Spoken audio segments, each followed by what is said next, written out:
Be strong.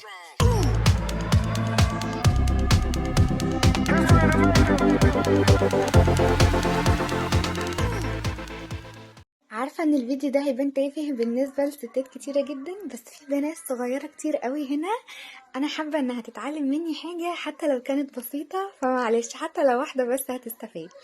انا حطيت كمية زيت، نزلت عليها بكمية شعرية لحد ما اخدت لون ذهبي فاتح، وبعد كده كنت غاسلة رز، نزلت عليها بالرز وحطيت ملح، فضلت اشوح يجي ربع ساعة علشان يبقى مفلفل معاكي وجميل. نزلت بكمية مية لحد ما غطيت الرز، ولقيت المعلقة ماشية بسلاسة كده في الرز وغطيته. لما اتشرب وطيت عليه شمعة، وبعد يعني نص ساعة تقريبا كان استوى. حطيت بقى معلقة سمنة كده كبيرة، سمنة بلدي او اي سمنة طعمها حلو. الزيت بيدي للرز لمعة، والسمنة بتديله طعم في حتة تانية، والتشويح بيخليه مفلفل. وبصوا يعني ما شاء الله شكله جميل، وكانت ريحته حلوة قوي.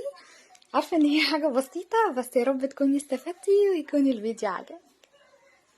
بعد ما عملت الفيديو بتاع الرز المصري بالشعرية والحمد لله عجبكم وقلتولي كملي، حبيت اوريكم تاني نوع من الرز المصري اللي هو رز بصل او رز بني، رز صيادية زي ما بتسموه.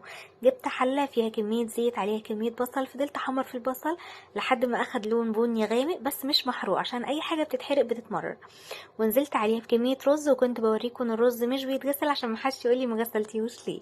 شوحت كويس وحطيت ملح وكمون وشوحت تاني، وبعد كده نزلت عليهم بمية مغلية زي ما قلتولي في الكومنتات بتاعت فيديو الرز بالشعرية. بس كان الرز ده كنت اول مرة استخدم نوعه، وقللت السوائل عشان انا مش عارفة هو استيعابه قد ايه للسوائل. وفضلت ازود تدريج تدريج لحد ما حسيت ان هو كده مظبوط، اكتر من كده هيبقى معجن. لحد بقى ما استوى وكان جميل جدا ما شاء الله، كان مفلفل لونه وطعم البصل وريحته كانت حلوة. كمان كنا عاملين سمك جنبه مقلي وسمك مشوي. بس كده، يا رب يكون الفيديو عجبك وتكوني استفدتي منه. عملت معاكم في الفيديوهات اللي فاتت الرز بشعرية ورز ببصل، والحمد لله عجبوكم. ده تالت نوع من الرز. انا جبت حلة او صينية، حطيت فيها زيت ونزلت عليها برز مغسول، حطيت عليه ملح وكمون. واهم حاجة في اي رز ان هو يتشوح كويس جدا، لانه بيفرق في الطعم وفي الفلفل. وبعد كده نزلت بميه سخنه. وهقول بقى للبنات اللي بتقول الرز بيعجن مني، قللي كميه الميه على قد ما تقدري، ان هي يدوب بس تغطي الرز. وبعد كده ابقي زودي بالتدريج احسن ما تيجي معاكي زياده ولا قدر الله يطلع معجن. المهم بقى لما اتشرب وبقى بالشكل ده، وطيت عليه خالص بس اديته تقليبه الاول.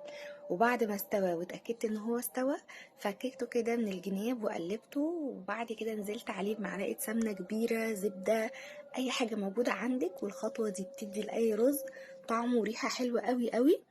وبس كده، يا رب يكون الفيديو عجب.